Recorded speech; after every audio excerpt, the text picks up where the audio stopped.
क्या हो अगर अमीर बनने का राज अच्छा या बहुत ज्यादा स्मार्ट होना है ही नहीं? क्या हो अगर इसका ताल्लुक किसी और ही चीज से हो?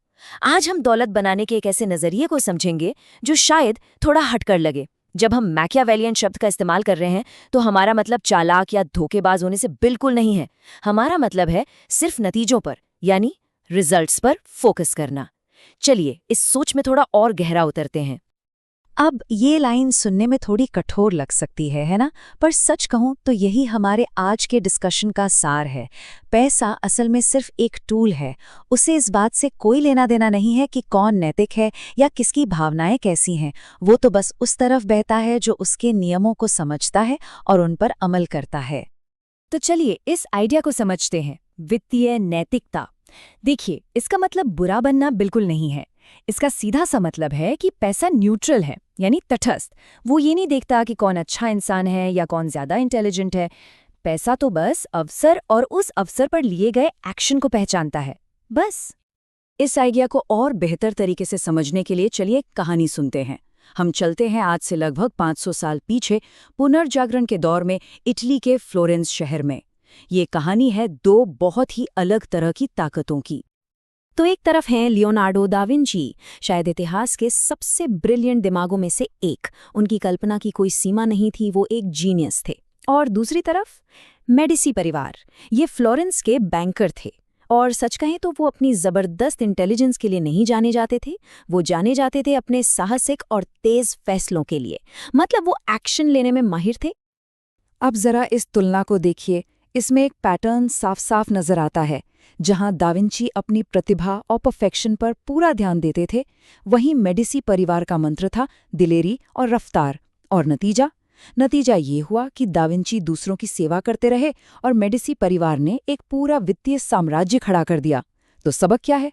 सबक सीधा है, सिर्फ इंटेलिजेंस बिना एक्शन के किसी को अमीर नहीं बनाती। किस्मत हमेशा बहादुरों का साथ देती है। तो सबसे जरूरी बात यही है, ये कभी भी दिमागी लड़ाई थी ही नहीं, ये तो एक्शन की लड़ाई थी। मेडिची परिवार ने बस काम किया, फैसले लिए और आगे बढ़ते गए, जबकि दा विंची सोचते रहे, प्लानिंग करते रहे और अपनी योजनाओं को और बेहतर बनाने में लगे रहे। तो सवाल ये है कि ऐसा होता क्यों है? क्यों एक जीनियस आर्थिक रूप से संघर्ष करता रह जाता है, जबकि औसत बुद्धि वाले लोग बड़े बड़े साम्राज्य बना लेते हैं? इसका जवाब असल में इंसानी मनोविज्ञान में छिपा है। तो ये सवाल उठना लाजमी है कि अगर सिर्फ दिमागी तौर पर तेज होना ही सफलता की गारंटी नहीं है, तो फिर वो कौन सी चीज है जो अक्सर बहुत टैलेंटेड लोगों को भी पीछे धकेल देती है, उन्हें आगे बढ़ने से रोकती है? इस चीज को कहते हैं दी इंटेलिजेंस ट्रैप, यानी बुद्धिमत्ता का जाल। ये एक ऐसी स्थिति है जहां बहुत स्मार्ट लोग हर चीज के बारे में बहुत ज्यादा सोचते हैं। वो हर छोटे बड़े रिस्क का हिसाब लगाते हैं, हर पहलू का विश्लेषण करते हैं और इस पूरी प्रोसेस में वो इतना उलझ जाते हैं कि आखिर में कोई कदम ही नहीं उठा पाते। इसे कहते हैं एनालिसिस पैरालिसिस, यानी सोचते सोचते अटक जाना। इसे इस तरह से देखते हैं, किसी भी लक्ष्य तक पहुंचने के दो रास्ते हैं। पहला है एक सोचने वाले का रास्ता।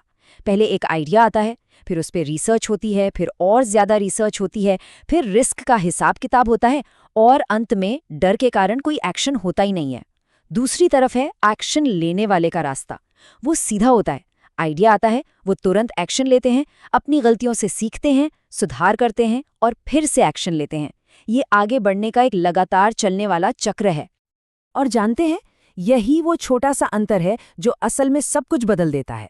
बात इस पर निर्भर नहीं करती कि आइडिया कितना बेहतरीन है, बल्कि इस पर करती है कि उस आइडिया को हकीकत में कितनी तेजी से बदला गया। यही चीज वित्तीय सफलता तय करती है। ठीक है, तो हमने इतिहास भी समझ लिया और मनोविज्ञान भी। अब आता है सबसे जरूरी सवाल, हम इस मेडिसी मानसिकता को, यानी एक्शन लेने की सोच को आज की मॉडर्न दुनिया में कैसे लागू कर सकते हैं? देखिए, ज्यादातर लोग एक पारंपरिक रास्ते पर चलते हैं जिसे हम नौकरी कहते हैं। वो अपना समय बेचकर पैसा कमाते हैं। लेकिन इसमें एक बहुत बड़ी प्रॉब्लम है, हमारा समय लिमिटेड है, इसलिए कमाई भी लिमिटेड ही रहती है। ये अमीर बनने का एक बहुत ही धीमा और मुश्किल रास्ता है। तो फिर स्मार्ट तरीका क्या है? जवाब है लेवरेज का इस्तेमाल करना। लेवरेज एक इतना शक्तिशाली कॉन्सेप्ट है जो समय और कमाई के बीच के सीधे कनेक्शन को तोड़ देता है। ये आपको अपने काम के असर को कई गुना बढ़ाने की ताकत देता है, वो भी बिना ज्यादा घंटे काम किए। असल में ये आज के जमाने में मेडिची जैसी दिलेरी दिखाने का ही एक तरीका है। आज की दुनिया में लेवरेज के 3 सबसे बड़े रूप हैं: कोड, मीडिया और कैपिटल यानी पूंजी। पहला है कोड। आप एक सॉफ्टवेयर या ऐप एक बार बनाते हैं और उसे अनगिनत बार बेच सकते हैं। दूसरा है मीडिया, जैसे ये जानकारी जो मैं अभी बना रही हूँ। इसे बनाया तो एक बार गया है, लेकिन इसे हजारों लाखों लोग देख सकते हैं। और तीसरा है पूंजी यानी पैसा। आप पैसा निवेश करते हैं और वो 24/7 सोते समय भी आपके लिए काम करता रहता है और बढ़ता रहता है। तो इसका प्रैक्टिकल मतलब क्या हुआ?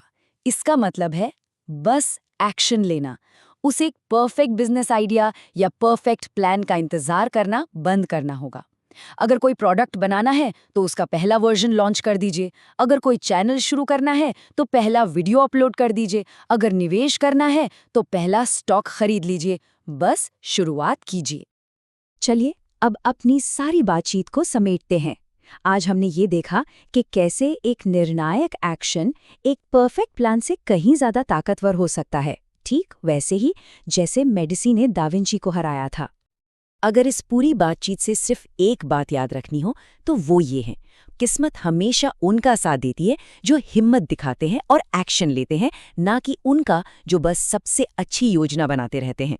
दा विंची एक परफेक्ट प्लानर थे, मेडिसी बहादुर थे और दौलत ने बहादुर को चुना।